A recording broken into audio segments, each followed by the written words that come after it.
Welcome to Screw the Commute, the entrepreneurial podcast dedicated to getting you out of the car and into the money. With your host, lifelong entrepreneur and multimillionaire, Tom Antion.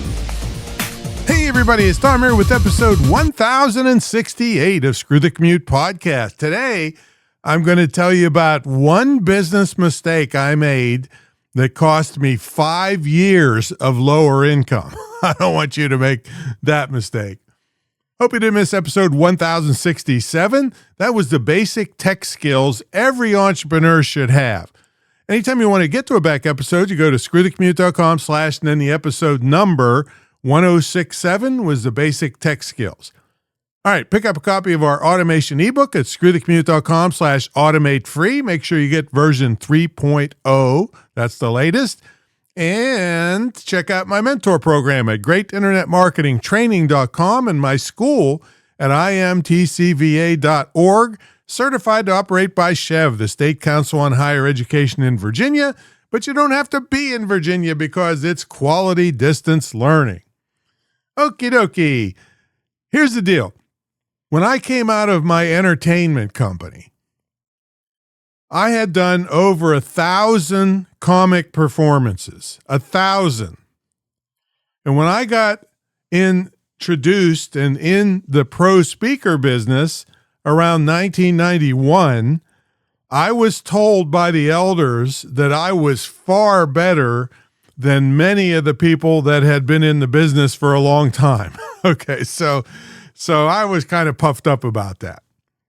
And I already had 14 years of business experience where I had tons of topics that I was, pretty much expert on and had to live by, like sales, customer service, finance, insurance, leadership, and all the kinds of topics to run your own business for 14 years. So what I did, and I'm laughing because what a dumb idea this was. I didn't know any better. I put all those topics, sales, customer service, finance, insurance, leadership, and I don't know what else, humor in the workplace, and all kinds of things I had on my speaker promo materials. Like I said, I'm laughing. This was a terrible idea. And that's because I was looked at like a jack of all trades and master of none, the old cliche. My fee stayed low. I had to fight it out for every job to get a speaking engagement. The first one I did get was only because somebody got sick and I was the only one, since I was doing nothing, could get there and get the job done. And I just, like I said, I had to fight it out. And here's another thing is nobody, when you're a jack of all trades, it's hard for people to refer you. Because the example I always use is nobody in the Pennsylvania Dry Cleaners Association knows anybody in the Nebraska Plumbing Association. So they don't, your name doesn't spread, see? So not only was I went to 87 different industries in my first 5 years in the speaking business. And again, when I look back, I don't complain about that because I got an enormous business education because I researched each industry and did a custom speech for each one. And I don't believe I ever had a bomb, in the whole time I was doing that. But it was low fee and I had to fight it out because my name didn't spread because, like I said, nobody in one industry knew anybody to refer me to in the other industries that I was going to. So it was just fight it out.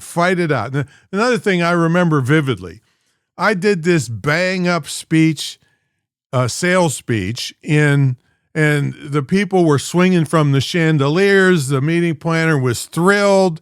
Everybody's happy. Evaluations were through the roof.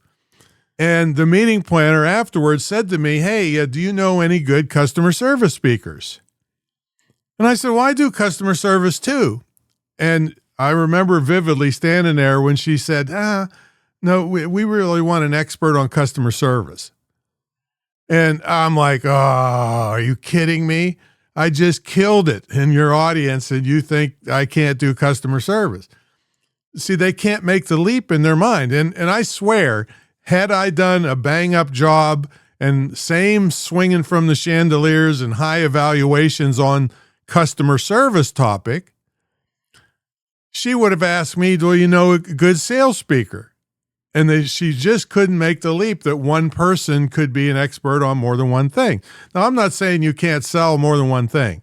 I'm just saying that I wasted 5 years. I don't want to disparage the great education I got, but from a fee standpoint and the ease of getting jobs and the fact that I had to customize and take forever to do each speech because nobody knew me in the different industries, and I didn't know the different industries, so it took a lot longer to prepare. It was just, from that standpoint, was terrible. Low fees, hard to get the jobs, and way more prep time for each job. So it was a bad idea overall.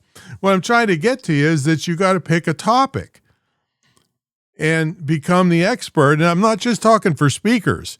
In your business, if you concentrate on one thing and become the go-to person for that in that industry and in your neighborhood, if you're doing a local business or whatever you're doing, if you're a generalist, you're going to have a harder time becoming perceived as the expert, and it's going to be harder to sell stuff. And I know it's tempting when you're first starting because you don't know what's going to be the best market for you and so forth. But I'm just telling you that if you pick something, stick to it, and you are the go-to person for that, you'll do way better in the long run. And some people will go ahead and hire you for other stuff, especially if they could cross industries. If they move to a different industry and they remember how good you did, they could bring you into a new industry, and that helps you expand your industries over time. But if you don't concentrate on an industry and a topic in your business, whatever you sell, it's going to be a harder road to go. So that's my story, and I'm sticking to that one. And just an example of what happened to me is once, my first speech was $1,250, which was way more than I was making in the entertaining speeches, which was great. But by the time when I picked the topic in the industry, by the time I was done in the corporate market, my fee was $20,000. And then I got switched over to the public events where I could sell at the back of the room.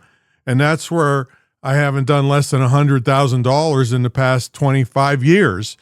If you put two to 250 people or more, I'm going to clean up because of being able to sell at the back of the room. So I don't want the corporate speeches. Plus, I don't have to be as politically correct in those kinds of things. But bottom line for you is if you pick something and become well known for it, you'll make more money in the long run, less hassle, less preparation time because you'll be the expert on that topic. So that's the business mistake that cost me 5 years of lower income in the speaking business, but it's the same concept applies to just about any business. Okie doke, that's my story. I'm sticking to it. Check out my mentor program at greatinternetmarketingtraining.com. It's the longest running, most successful, most unique ever in the field of internet and digital marketing. And the spinoff of that is my school, imtcva.org. And you get a scholarship to the school if you're in my mentor program that you can gift to someone, and it would be one of the best legacy gifts you could ever give them because they'll have an in-demand skill, a highly in-demand skill in as little as 6 months. And we have some people making money before they even graduate. All right, that's my story, and I'm sticking to it. We'll catch you all in the next episode. See you later.